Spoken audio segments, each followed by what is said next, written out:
The sequence of major events in recent years reveals a connected chain of criminal activity linked by shared networks of participants operating across multiple domains of power. Each event functions both as a distinct crime and as a generator of internal layers of conspiracy, direct acts, and spillover effects that reinforce subsequent crises. The COVID pandemic occupies the central position within this sequence due to its overt and extensively documented character. Public records, signed executive orders, congressional testimony, internal communications, video statements, and enforcement actions create an unparalleled archive of participation by actors at every level of government, public health agencies, pharmaceutical entities, media organizations, technology platforms, hospitals, and educational systems. This transparency contrasts with the varying degrees of deniability or compartmentalization present in companion events such as border policies, domestic unrest, electoral processes, institutional discrimination initiatives, and ideological programs targeting children. The COVID response, therefore, serves as the primary entry point for accountability measures that radiate outward to connected activities through shared networks of actors. The framework designates these acts as COVID treason for unconstitutional power centralization and rights violations, COVID murder for foreseeable deaths and injuries resulting from coercive policies, and COVID child abuse for medical and coercive interventions inflicted on minors. These designations rest on the philosophical foundations of malum in se offenses and radical evil, offenses that violate fundamental human dignity and moral order and therefore transcend ordinary temporal boundaries. The imprescriptible status of these crimes, carrying no statute of limitations, flows directly from their inherent character as wrongs in themselves. The pre-planned expansion of legal immunities, emergency powers, and institutional coordination further compounds the offenses by demonstrating conscious design rather than mere opportunism. The public and documented nature of the participation creates a collective complicity that binds participants together in mutual self-preservation, described as being cemented in COVID blood. This collective complicity constitutes the final and most formidable layer of protection for the orchestrators of the response. Because so many individuals across public and private spheres actively participated in, enforced, or benefited from the policies, the pursuit of accountability against any single prominent figure threatens to expose the broader network. The blood in this metaphor represents the literal human cost, the deaths, injuries, and developmental harms inflicted on citizens, particularly children. This cemented bond explains the widespread institutional reluctance to investigate or prosecute despite extensive documentation. The solution requires a deliberate, multi-layered strategy of identification, removal, and replacement of COVID criminals through legal and electoral mechanisms, beginning with the most documented public figures and extending through the full hierarchy of coercion. The event-specific jurisprudential framework. The event-specific framework treats the COVID pandemic as a distinct crime that generates conspiracy, direct acts, and spillover effects while linking to parallel and subsequent crises. Each crisis operates both as an independent offense and as part of a continuous progression in which success in one domain enables escalation in another. The COVID response stands as the most overt and documented event due to the public nature of mandates, enforcement actions, and institutional coordination. This transparency provides the clearest evidentiary foundation for applying the designations of COVID treason, COVID murder, and COVID child abuse. The framework classifies these acts as malum in se offenses that violate fundamental principles of human dignity and constitutional order, rendering them imprescriptible and exempt from any statute of limitations. The interconnected nature of the events emerges through shared networks of participants who move between roles as planners, enablers, and executors. Government officials who imposed COVID mandates later shaped border policies and educational programs. Public health bureaucrats who directed masking and vaccination campaigns collaborated with media and technology entities that amplified certain narratives while suppressing others. Pharmaceutical interests profiting from vaccine policies extended influence into other ideological initiatives. Educational administrators enforcing child masking transition to gender ideology curricula.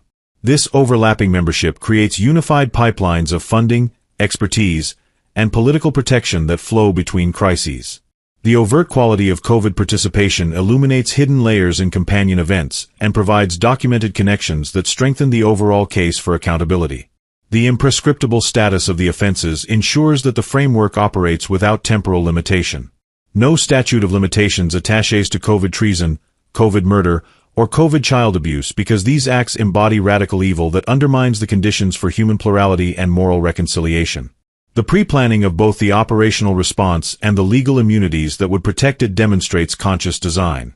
This premeditated architecture compounds the malum in se character of the offenses, transforming what might otherwise be framed as policy failure into deliberate, orchestrated harms. The public record supplies self-evident evidence that satisfies legal thresholds without reliance on contested testimony. Cemented in COVID blood, the dynamics of collective complicity. The phenomenon of being cemented in COVID blood describes the collective guilt that arises when large numbers of individuals in positions of authority actively participate in policies that produce widespread, documented harm. The blood in this context is literal, the suffering, injuries, and deaths that resulted from mandates, coercive protocols, and medical interventions.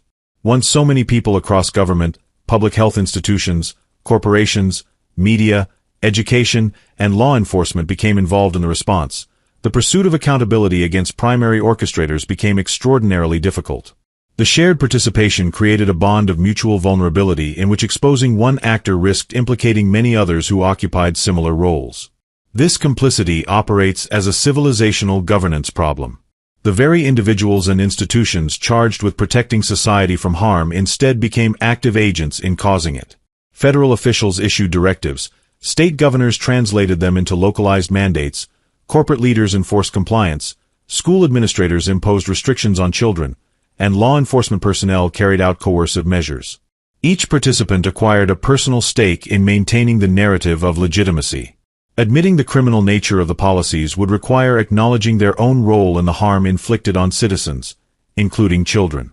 This collective guilt creates a powerful psychological and institutional barrier to accountability.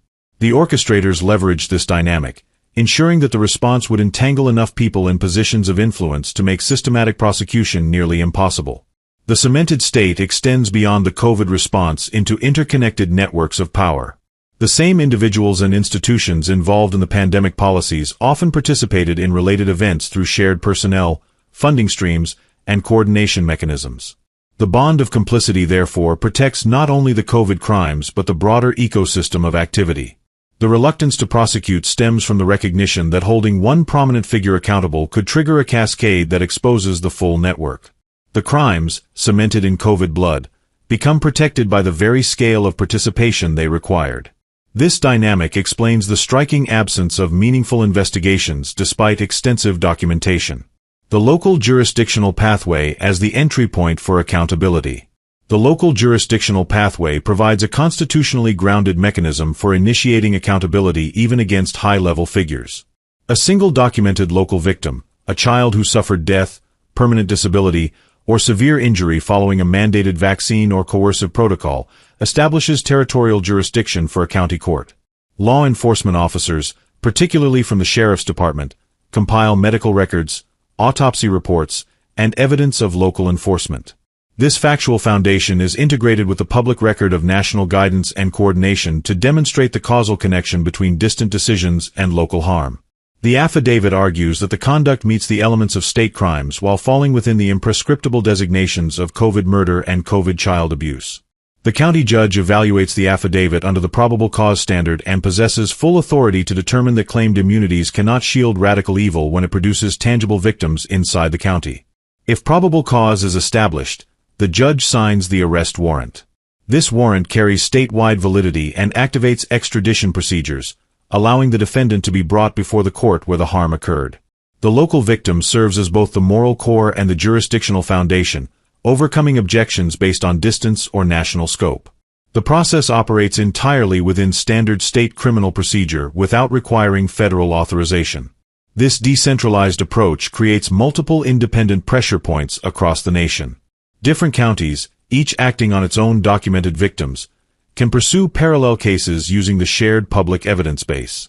Successful local convictions generate precedent, encourage cooperation from lower-level participants, and build the responsibility ladder upward through the coercion hierarchy. The imprescriptible status of the offenses ensures that the process remains perpetual, with new evidence or emerging victims capable of triggering additional proceedings over time. Strategic removal, replacement, and perpetual accountability. The identification and removal of COVID criminals must proceed through both electoral and legal mechanisms. The most documented public figures, identifiable through their statements, votes, policies, and actions are prioritized for initial action. The term COVID criminal functions as protected rhetorical designation that highlights their role and creates public awareness. Electoral removal through voting out incumbents and supporting candidates committed to accountability provides one essential mechanism. Legal procedures, including local prosecutions anchored in specific victims, provide another.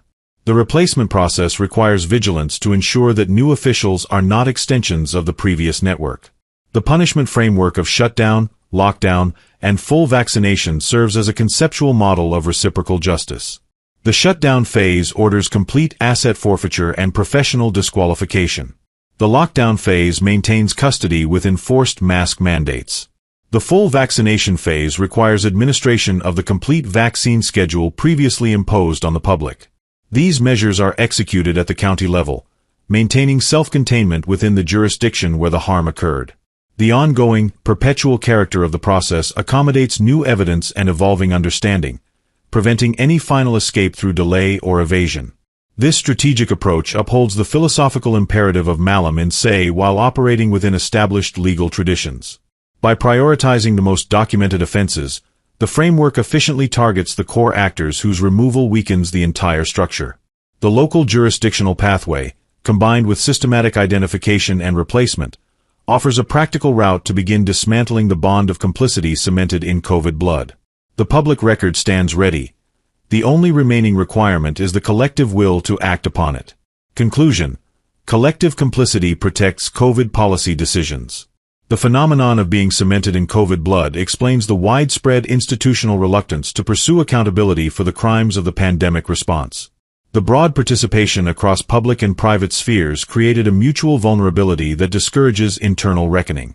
This collective complicity protects the offenses of COVID treason, COVID murder, and COVID child abuse by making prosecution risky for those in power. The pre-planned immunities and legal shields reinforce this dynamic, transforming potential justice into a shared interest in silence. The local jurisdictional pathway offers a constitutionally grounded and operationally accessible route to accountability.